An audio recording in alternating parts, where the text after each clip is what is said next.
I would please request everybody to be seated and either switch off your cell phones or put them on silent. The name of the session is The Pakistan Paradox, Instability and Resilience. Our speaker for this session is Mr. Christophe Jaffrelot, and the moderators are Mr. Babar, Ayaz and Mohammad Waseem. Professor Mohammad Waseem teaches at the Lahore University of Management Sciences. He has been a Ford Foundation Fellow in Oxford and the Brookings Institution, Washington, D.C., visiting professor in Delhi University, Sciences PO and MSH Paris.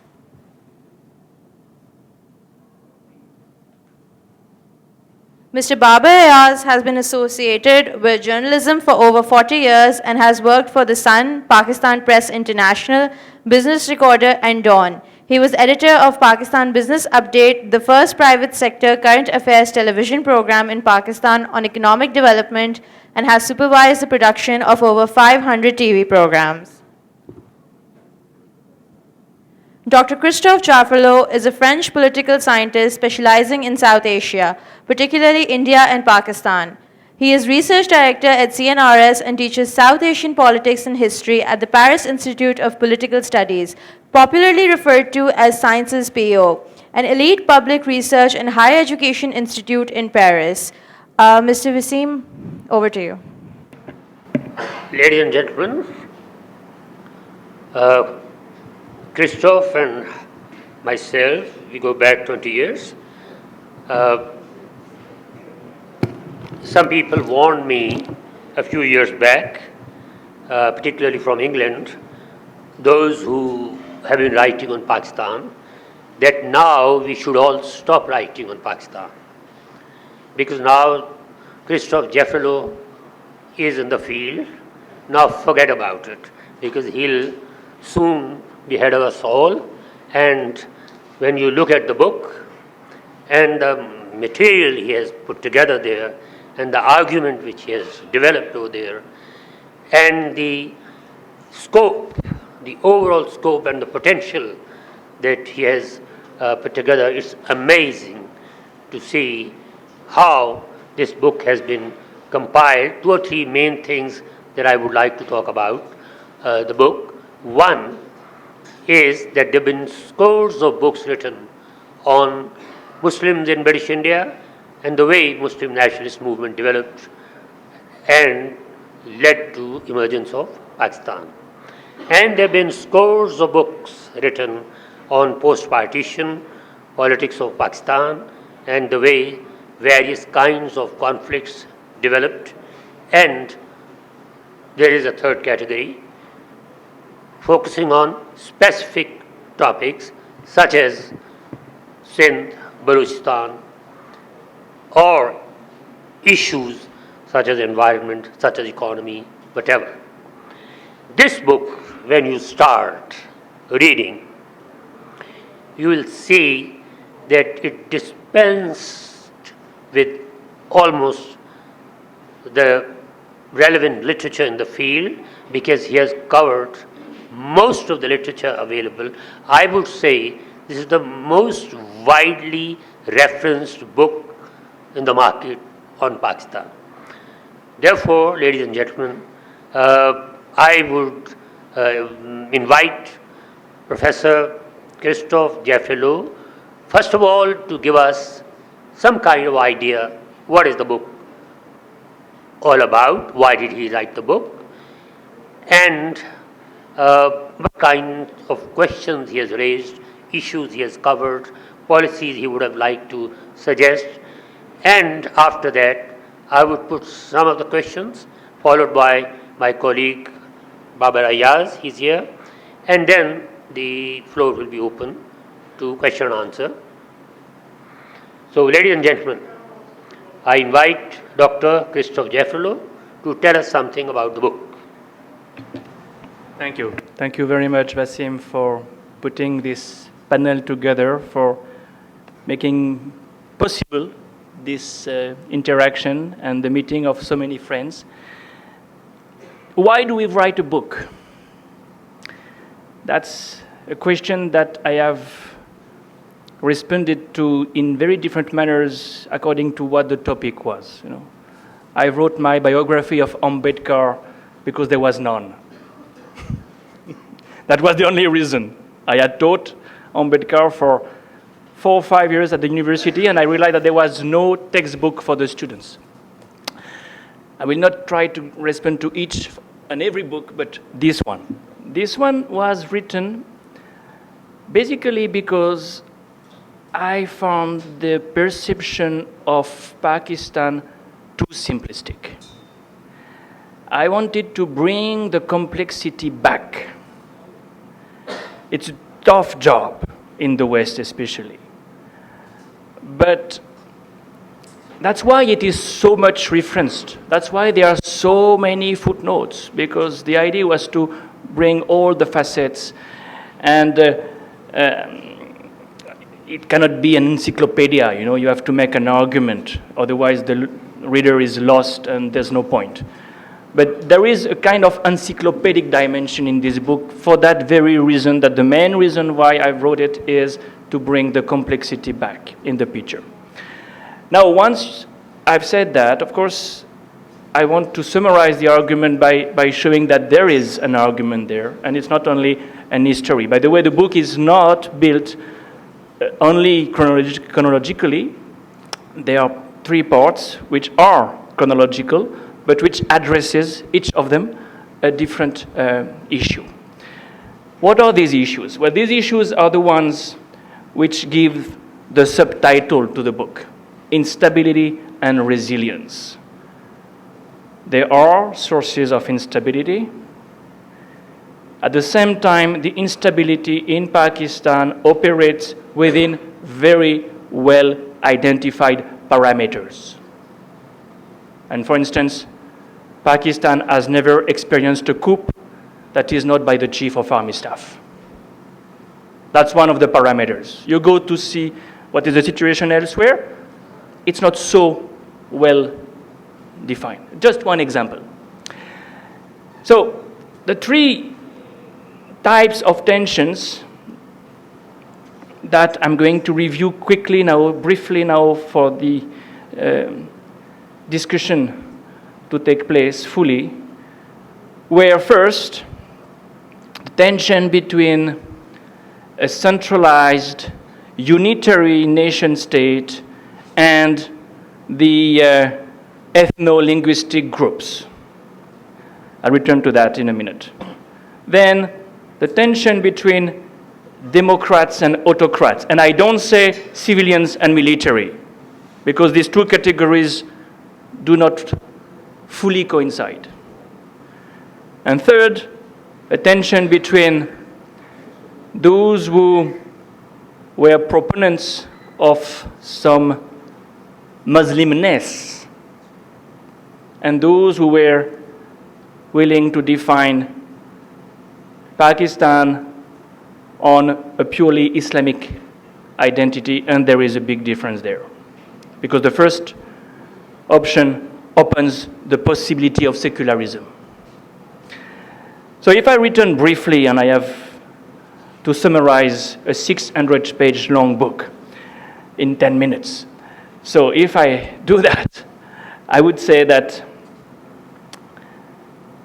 there is a tension right from the beginning, even before the beginning, between the worldview, the perception of Jinnah, and the Muslim leaders of the provinces of the British Raj, which were Muslims, with a majority of Muslims. And even those who have not studied the history of the Pakistan movement know that Jinnah could only rally around the Pakistan cause the Punjabis, the Bengalis, the Sindhis, and even others, because he promised autonomy to these provinces. This is the famous Lahore resolution. And even those who have not studied the history of Pakistan know that immediately after taking over, even slightly before taking over, slightly even before the creation of Pakistan, this decentralization agenda has been ignored. and centralization, not only of the state, but of the nation, became the order of the day. And the unitary nation-state model was one religion, one language, one nation, at the expense of the federal arrangement. Here is the first tension. A tension which consequences you all know in the case of East Bengal, East Pakistan, a tension the results of which you also all know in the case of Balochistan, and somewhat in the case of Karachi. This tension has not been solved. There has been some integration of the nation, and there is no doubt that Pakistan is much more integrated as a nation today compared to the early 70s, but still, this tension continues in some cases. It's not as if this contradiction is crippling. In 2010, as you all know, the 18th Amendment to the Constitution opened the way to decentralization of power. The only thing to do now is to implement that. And that's a big if, of course. So tension remains in spite of real progress, and this is the resilience part. This is the resilience part that is always there. It's not as if it was black or white, not at all. The second tension, and I'm not going in the order of the book because I want to end up with with the tension between Democrats and autocrats. So I'm jumping now to the definition of the Islamic or Muslim identity of the country. In a book that I've really found seminal years ago, Farzana Sheikh argued that there has never been a clear consensus on the role of Islam in the Pakistan project. And it's true. If you go back to the 19th century even, you realize that there has always been a tension, once again, this is the key word, between the Aligarh school of thought and the Deobandis, for instance. They are almost contemporary schools of thought, emerging in the post-1857 mutiny and the repression of this mutiny. On the one hand, you have a group which is willing to protect the interest of a territorially defined community that has one language, Urdu. On the other hand, you have a revivalist agenda that is considering the Ummah as the natural community and not territorially bound. Well, I would say that after 47, and I really cut a long story short, this tension remained between those like Jinnah who wanted to protect the Muslims, because the Muslims were at the receiving end. And we had seen that when the Congress formed governments in 1937 in the British Raj. So the Muslims had to be preserved, not Islam, the Muslims. There's a difference there. And this school of thought was compatible with what we call secularism in South Asia.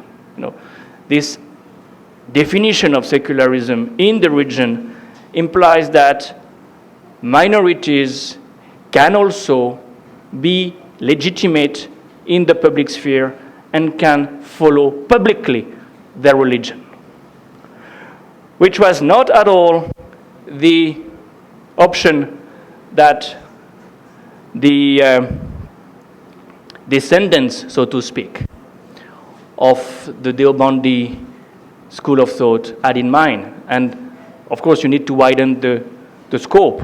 After 47, Jamaat Islami, Jamaat Ulema Islam, so many others, ulema at large, had a different agenda that was Islamic, that was theocratic. And of course, in 49, 50, it was like a draw, but after the repression of the anti-Ahmadi demonstrations of 53, a new chapter was opened, and you can certainly say that between 53 and the 70s, the secular agenda prevailed. And things changed. That's something you probably know when Bhutto decided to bow to some Islamic lobby and play with religion in politics, something that is always tempting in a democracy. So that was the turning point. It doesn't mean that the tension has disappeared. There still is this tension in the heart of the public debate. When we see the kind of debates we have these days about the blasphemy law, a legacy of the Zia years to some extent, when we see the debates we have these days on the protection of women's rights in the Council of Islamic Ideology, we see that the tension between what it is to be Muslim or Islamic in Pakistan remains. Last, I want to be short, I try to be short. The tension between autocrats and democrats. Of course, this is something we can spontaneously identify with the alternation in power of civilians and army men. And if there is one symptom of instability in Pakistan, it is that one. You know, few countries have every 10 years or so changed the regime. Few countries. But for 10 years only, 11. 11 is the maximum. For 11 years only. And not only it's this pendulum that keeps moving, but it does not reflect a real alternation of regimes. In fact, I think we need to qualify the idea that Pakistan, maybe India one day, is shifting from military rule to democracy from 2 points of view. The first qualification that I would make is that most of the democratically elected prime ministers have never been fully in charge. Remember Benazir in 88, Nawaz Sharif during his first term, and during the present one, I return to that, their wings were clipped. They could not really manage the Afghan policy, the strategy vis-à-vis India, the nuclear program. These were phases of democratization. These were not phases of democracy, where the elected representatives of the people are accountable to the people, before the people, being fully in charge. That's the first qualification. And the second qualification, of course, has to do with the fact that many of the civilians have been the creatures of the military rulers, have been promoted by military rulers. Well, Zulfikar Ali Bhutto himself was minister of Ayub Khan in the first place, not a great democrat after all. And Nawaz Sharif and his home minister today have been also the byproducts or the products of the Zia years. So eventually they emancipated themselves somewhat, but still you have this remote control possibility that qualifies the democratic regime that has been in place in the 70s and after that. So the idea that civilians are democrats and military rulers are autocrats needs to be qualified. all the more so as you have had some military rulers or military chiefs who were not interested in seizing power. And even one of them, Jahangir Karamat, resigned, which is quite exceptional. It does not mean that there is no democratic forces in society. They are elsewhere.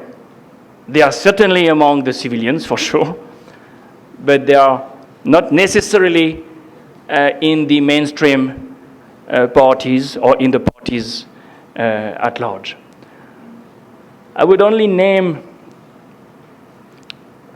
3 institutions which make society more vibrant, and I end with this because, in fact, the place where we are is for me a kind of crucible for these forces.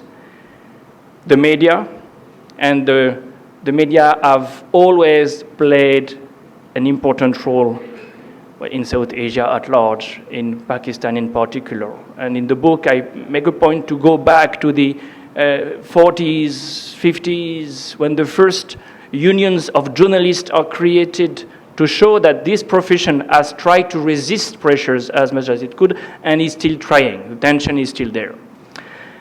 The NGOs, and of course, among the NGOs, I could name many, FAFN, so many others. But there is one that is particularly dear to me, and it is the Human Rights Commission, which is doing such a great job for democracy. And last but not least, the judiciary. And the judiciary has had many ups and downs in the country. But when it was at its best, it made a huge difference. And sometimes these 3 institutions joined hands in the street. Ayub Khan had to go because of demonstrations in 68, 69, bringing together trade unions, students, and media persons sometimes. Musharraf had to go partly because in the street again, you had demonstrators coming from the judiciary sometimes.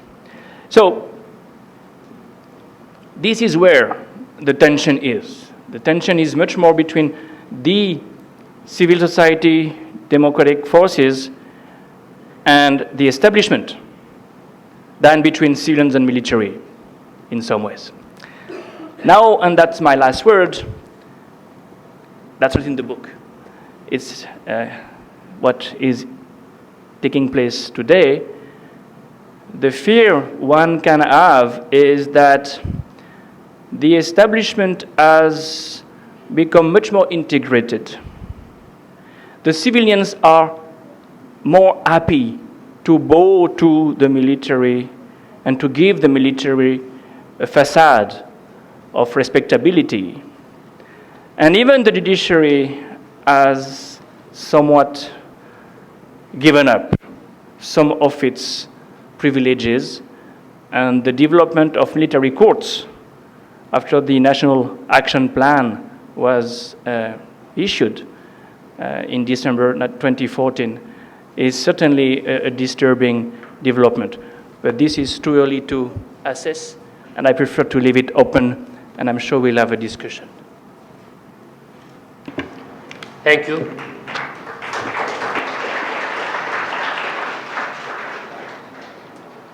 Ladies and gentlemen,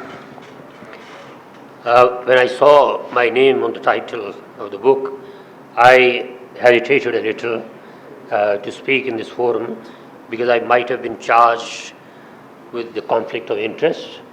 I hope that is not applicable here.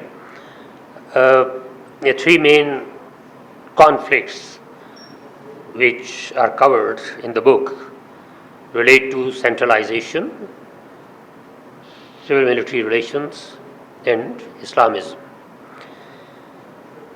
I must say that the encyclopedic outreach of the topic discussed in the book is really impressive. each and every name, each and every event, each and every political line, ideology, you will find within the two covers. There is a distinct sociological analysis.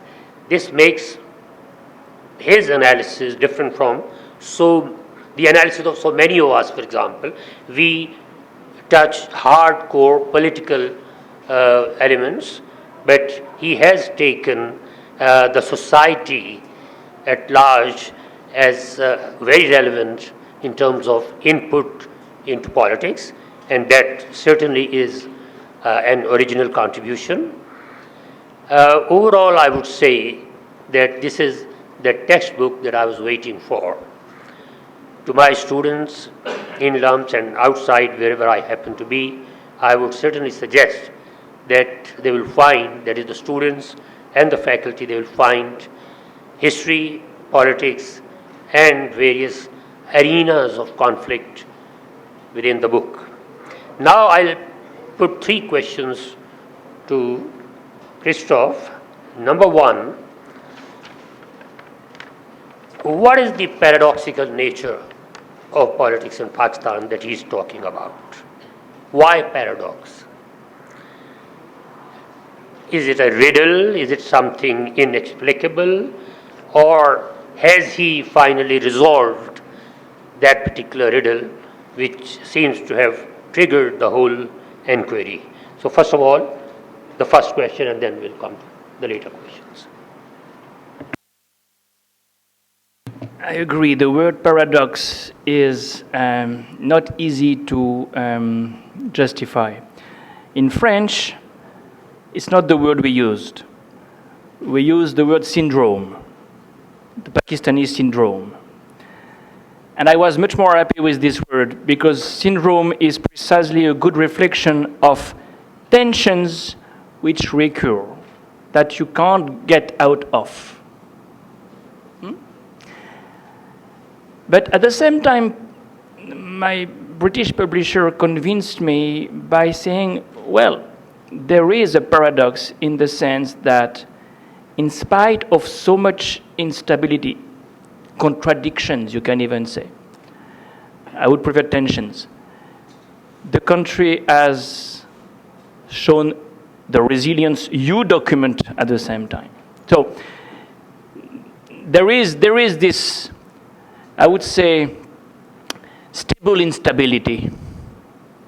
It's like the title we found for another book in a series I'm editing on Karachi, Ordered Disorder. Yes, because we have parameters within which disorder happens. We have parameters within which instability happens. And therefore you have a stability in instability. That's a paradox. Okay, if it is a paradox, fine. That leads me to another question, and that is that you mentioned that there was Hindu ascendancy in British India, which led to a feeling of loss among the Muslims, and the way politics was moving in favor of the majority community in terms of numbers, because of vote, because of the legislative assemblies coming up, because of various reforms, 1919, 1935. The idea is, again in your book, that there was a kind of an anti-politics attitude among the Muslims. This is the feeling I got, and I want to relate it to post-partition Pakistani politics, where my finding, for example, is that the Muslim middle class and the elite has been socially progressive, politically conservative. The elite wants to close the doors of the state to the masses. And I feel that there is some such thinking there, that the abhorrence for unbridled politics has led to a stable constituency in Pakistan for military rule. Do you agree with that? I do. I do agree, and that's what I've learned by looking at almost 2 centuries, or 1.5 century, of South Asian history. It's fascinating to see this continuity. You read Syed Ahmed Khan in 1880, and you find this sense of entitlement of an elite that is bound to rule, that is not prepared to play the political game, especially if this game is based on the rule of numbers, because they don't have the numbers, but they have the power, and they have inherited the legacy of absolute power. So they are not only anti-political, they are anti-democracy.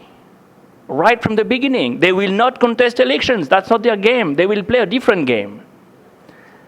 And in fact, yes, this is something you will find in the rest of the history of Pakistan, where elite groups are not prepared to lose anything.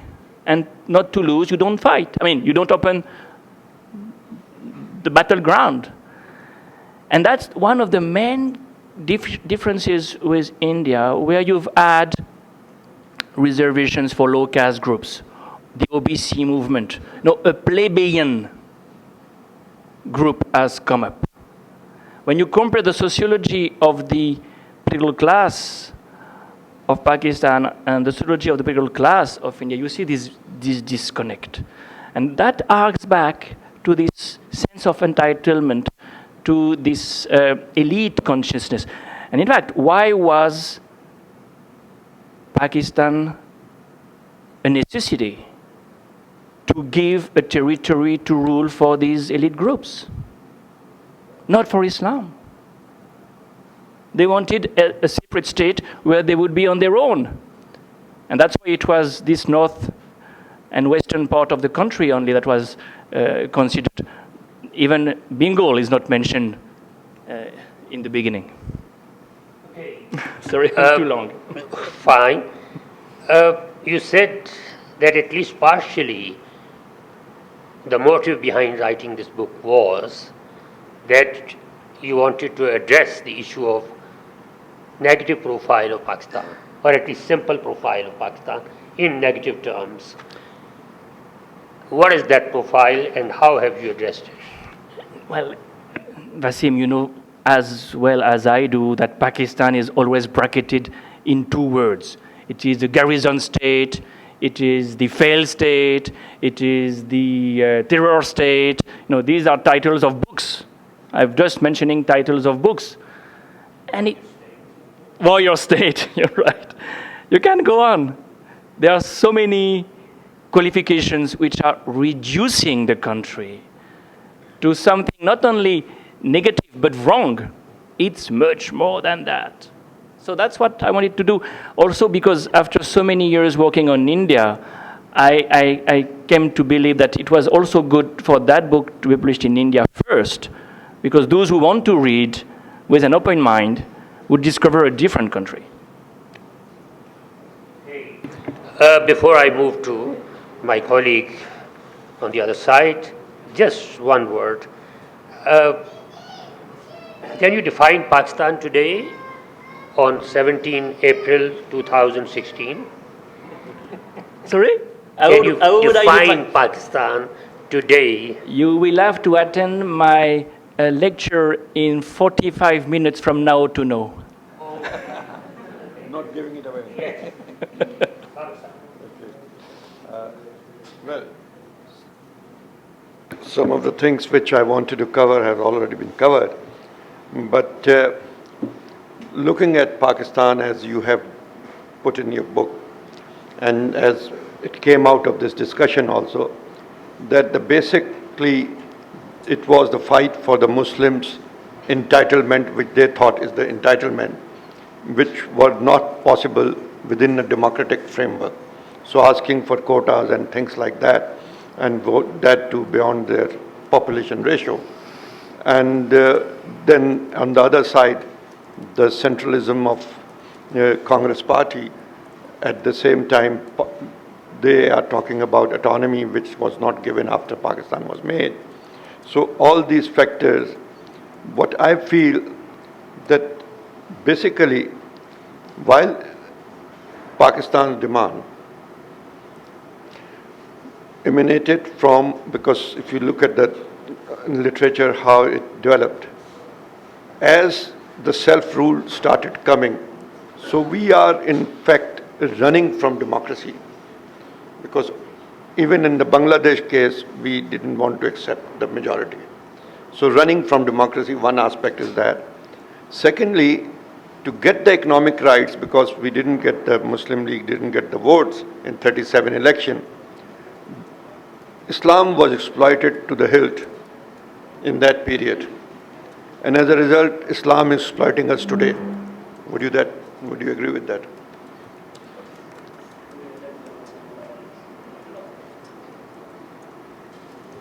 In fact, what you say, which is very pertinent, reminds me of a keyword we have not used yet: parity. The Muslims of the British Raj wanted parity with the Hindus, even in the government of Nehru. The Western Pakistanis wanted parity with the Eastern Pakistanis, and that's why the one unit scheme was designed. And eventually, Pakistan achieved parity by becoming nuclear with India. And I think it's exactly the word I would use for reflecting this sense of vulnerability and entitlement. You feel entitled to rule. How do you do that? Not by competing, by getting the rules that you will shape yourself and retain your privileges. So for me, it goes with this sense of entitlement. It was first invented by the Urdu speakers of Aligarh University, but it has been inherited by the Punjabi-dominated army after 47. I hope I've responded, but if I'm not, you can ask me. I think you have responded. But how would you add to it? Sorry. The aspect that what we see today in Pakistan, that extremism leading the narrative, the religious extremism, the seeds were sown in that moment between those 10 years when Islam was exploited for making Pakistan. That's what I wanted to. Yeah, no, I fully agree. That's exactly what you see when you go deeply in history. Till the 70s, you have a different society, a different country. And you have these 10 years of anti-Soviet jihad with Islamization, promotion of jihadi groups, and Saudi influences, which start to change the direction followed by the country. Not in an irreversible manner. It's never irreversible. But yes, there's been a turning point, and Pakistan is struggling with these extremists since then, only because they have had official supporters for many years. Official or semi-official. Yeah. Well, when you mentioned the three tensions in your book, you have talked about, one of the tension is between the conception of Islam between the various lobbies. Now, this is a dilemma of the entire Muslim world, because what it is having at present is that there is a globalized culture, values which are coming in the country. You can't stop them. And at the same time, there is a strong reaction by the Islamists who feel that they are going to lose this battle. Yeah. And as that intensity of globalized culture and globalization is having, so intense is the resistance. and it is the entire Islamic world is going through that, contradiction very seriously. So, in your book, you have mentioned a bit, but not elaborated on this aspect. No, that's exactly what I'd like to elaborate upon now. And in fact, my research these days is on what I call the Dargah culture. Because yes, there is this kind of globalization of, let's call it orthodox, an orthodox Islam that is spreading, and to be a good Muslim means to be that.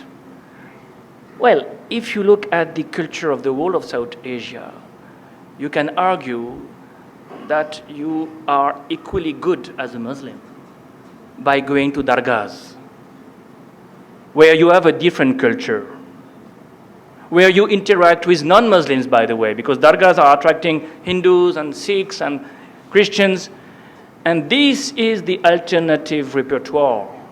There is another Islam that is rooted in this civilization. It's a civilization that is equally legitimate. So, when you say there is this dilemma, it's exactly that. But there are too few people, or you have self-proclaimed Sufi or ideologues, I would call them, who claim that they represent this, but the popular culture is the one that has to be promoted as it has been for many centuries. Muhyiddin Chisti came to Ajmer in the 13th century. For more than 7 centuries, Dargah Sharif in Ajmer was the place where Muslims of the region had to go as much as Mecca or Medina. Why isn't it the case today? Why this brand of Islam could not compete with the dominant Wahhabi kind of Islam? That's exactly the repertoire that this society could mobilize to counter this orthodox, I prefer to retain a neutral word, wave. What you're talking about, why, so one reason is perhaps they don't have the Saudi money backing. You are perfectly right. You are perfectly right. I think it's largely the story. But at the same time, there is a kind of a, you can say, strange logic which I see. That is that because we are faced with more extremist and radical Wahhabism and Salafism, we tend to rely on the Barelvi and the saints and all these things. But these are all unscientific views. And if we are still caught into this, it's like telling the Africans that you take off your clothes and dance, and you are protecting your culture, and this is something which we should be talking rather more on a, on a scientific level than encouraging. Look at what happens. The man who killed Tasir, he was a Barelvi, and he has been considered now as a peer. So there is another side of it also, which is as dangerous as the Wahhabism. That has to be kept in mind. Anyway, my last question. Can I respond on this front? Yeah. Because there are two things in there. Certainly, some Barelwis have gone in the same direction, and I would not put them in the Dargah culture framework. More importantly, scientific mindsets certainly has to prevail among the middle class, urban middle class. But this is a society that is not secularized. So there is this market for religion that has to be filled. And one of the problems we have on the Indian side these days is precisely that it's now very difficult for Congress people and others to be legitimate because they are seen as scientific, that means rational, that is irreligious, that is anti-national. And therefore, to let that ground, that battleground, that is what kind of religion do we want to live with, is very important. And scientific mindsets will never fill that ground, the need for religion, I mean, the life with religion. And there is in this society another way to live religion, and that's the one that should be promoted. Well, I'll take you to, because this is a long debate, and coming from a French man where secularism is the ultimate thing, you know, providing for the peace is slightly difficult. Anyway, what I would... This is the best of secularism, you know? You can be everything, including religious. Yeah. So let me take you to another side of it. Your main work is actually on Hindu nationalism. Several books have been written and all that. And now that Hindu nationalism, you started working much before, then the present rise of Hindu nationalism and Hindutva and all those things. How dangerous it is for the Indian secularism and how dangerous it would be for Pakistan? Well, there are two questions again. How dangerous it is for India and how dangerous it is for Pakistan. Well, on the Indian side, this spreading of the Hindutva ideology is definitely eroding, and that's an understatement, the secular fabric of the country. And it's, of course, not something that will translate into any constitutional reform, amendment. It's in the practices, it's in the social relations. What I see on the ground is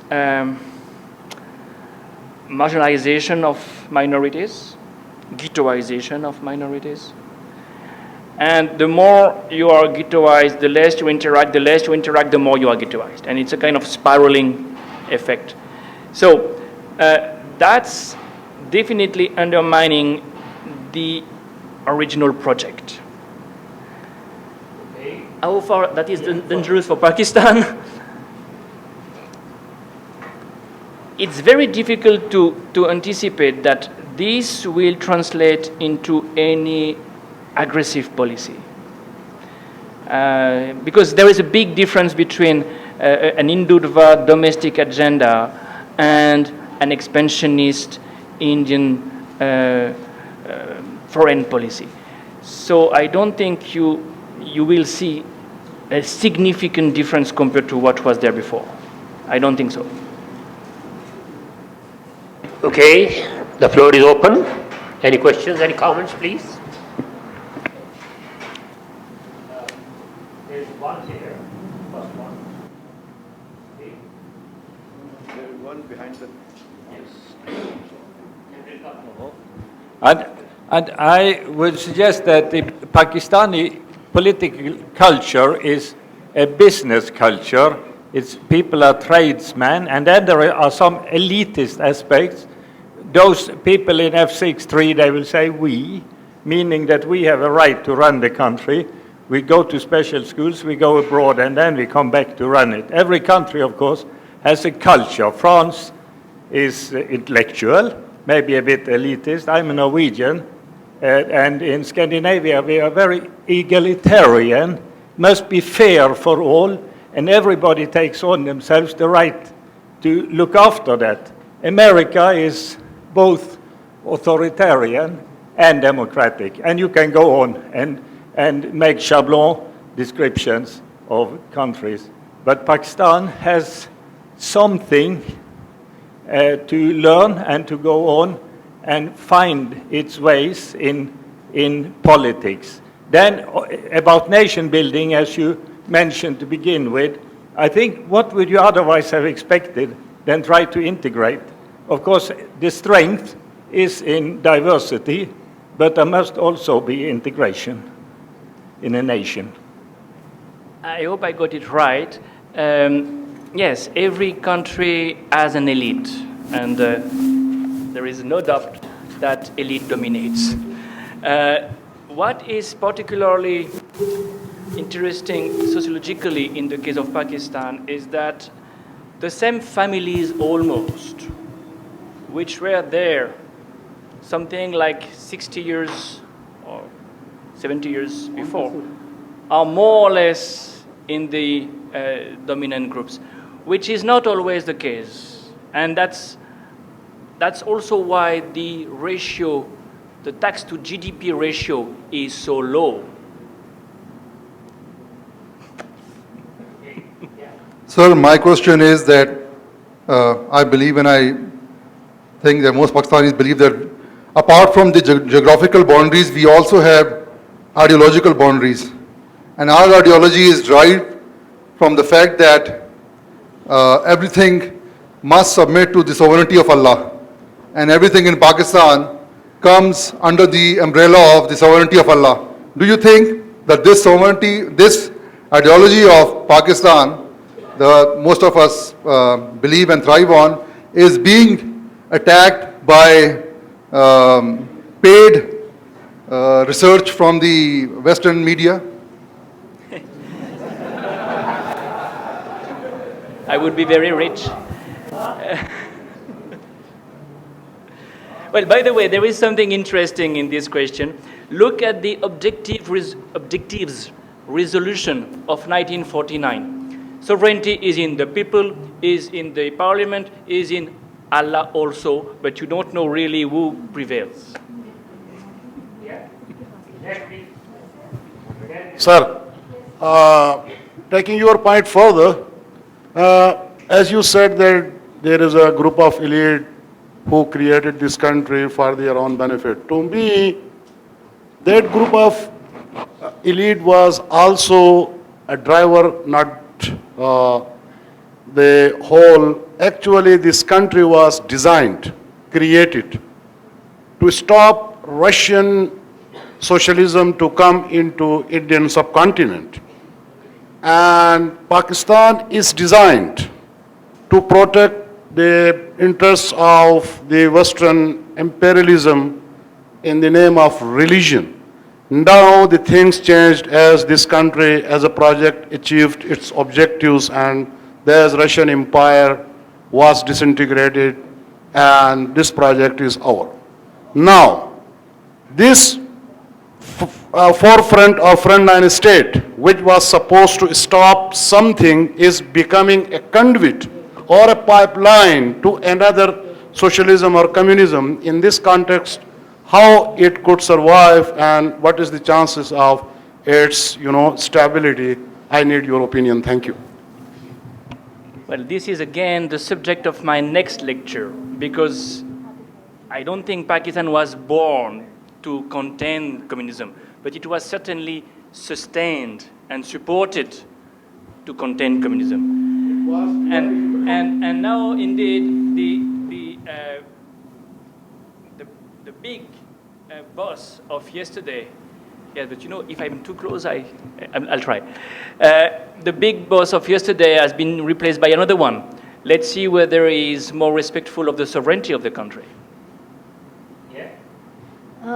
Yes, I had a question that it's true that the elites, okay, so the Saudi and the petrodollars have financed radicalization of the middle class.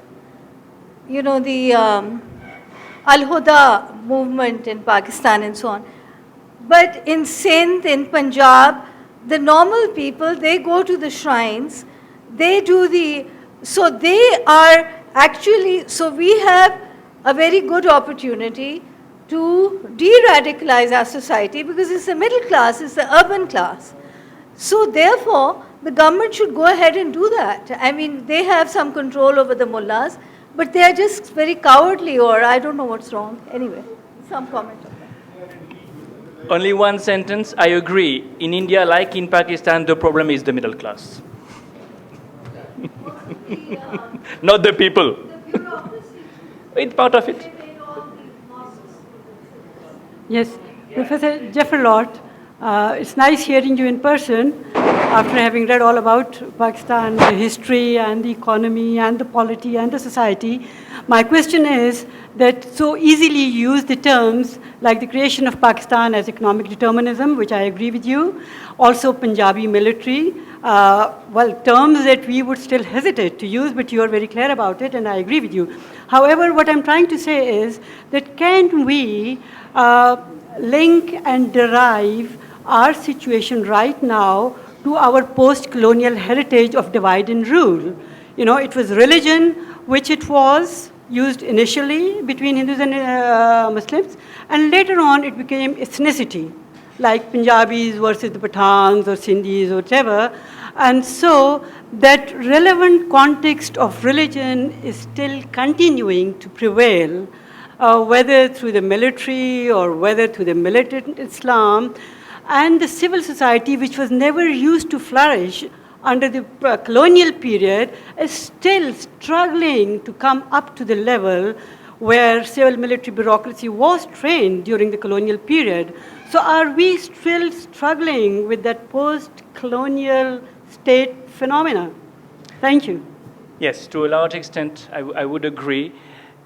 With one caveat, the more divisions prevail, the more the temptation to fall back on Islam as the only unifying factor can be manipulated. And therefore, you have a reverse boomeranging effect.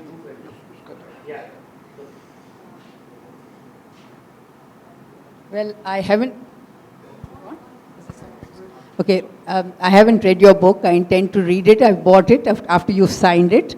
So I wouldn't be probably asking questions that have already, you've already addressed all that. I was just thinking of the future direction. Do you think that Pakistan is likely to take?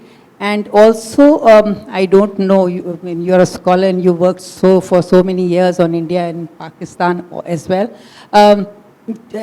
Does the entire subcontinent structure figure in how Pakistan was created in terms of this being British state was an artificial state, so the natural, composition of the subcontinent was state nations and not a nation state, right? So why is Pakistan always depicted as a breakaway state? Why isn't the creation of India also as abnormal in that sense as the creation of Pakistan? And I agree with you that it was the Muslimness, and of course there were these slogans where Islam came into the thing, but basically it was, the history also of domination, so many, and then the inequalities in society. To say that the people were never for it, that may not be completely true, because during the British period, the Hindus had done much better economically than the Muslims. So there was this fear of even losing out economically. It's not my subject, but those are some of the concerns which I would like you to address in terms of the future territory and what is happening in India now as well. I'm told we have 2 minutes left, so I will Just, forget these ones. Just 2 lines. The first question about the, future sense of direction. My sense is there would probably be more of a facade of democracy that Pakistan needs to get the IMF money and so on, and the substance of power shifting to the place where the Chinese would like it to be. And the second response would be on abnormality. I don't think India was facing the same problem, because Pakistan had to create a state from scratch, really. India had inherited a structure. One last comment. Dr. Jaffrelot, I would like to start by saying I agree about the concept of Pakistan being secular, but again, you cannot disregard that religion still is important to our lifestyle. In response to Babar Ayaz's comment, you said in France is secular and you can be anything, even religious. But in France, there is a ban on the whale. Now, that's the difference between secularism and laicity. And when I say secularism, I precisely, as I hope you remember, said the way it is understood in this region, that is South Asia. In South Asia, secularism does not mean irreligious attitudes. It means equal recognition of all religions. But doesn't that also apply to France? Wouldn't that also apply to France is Christians different. and Muslims? France is like Turkey, much more interested in promoting a neutral, that is non-religious, public sphere. But, we can't compare a society that is secularized and a society that is still religious. In Pakistan, in India, people go to the mosque, go to the temple. We are in a context where you can't ignore religion. It's much easier in a society where people don't go to church anymore. Babar Sahib. Well, I just wanted to address that question on the post-colonial, whether we are following that. Actually, I was in Islamabad, in Sri Lanka, attending the South Asians for Human Rights. There is an organization. Hina Jilani is the president of that. And listening to all the people from South Asia, it felt that as if we are still living in the colonial period. This tactics of dividing and everything is being done in India, in Bangladesh, everywhere we are the same. So that's something which the administration and the ruling classes will not leave. And that's, I think, was my comment on that. As far as the secularism is concerned, that's a long debate. One should have a separate. But by the way, I would say that we have formed a society for secular Pakistan in Karachi, and we do have various functions of that. Okay, ladies and gentlemen, we come to the end of this fantastic session on Dr. Jaffrelot's book, The Pakistani Paradox. Thank you for every... Please have a big round of applause for all of our speakers. So kind of you. I would like to thank the panelists for a wonderful session. The closing ceremony will commence at 6 p.m. in the Heritage Museum. All the volunteers are required to report to the registration desk ASAP.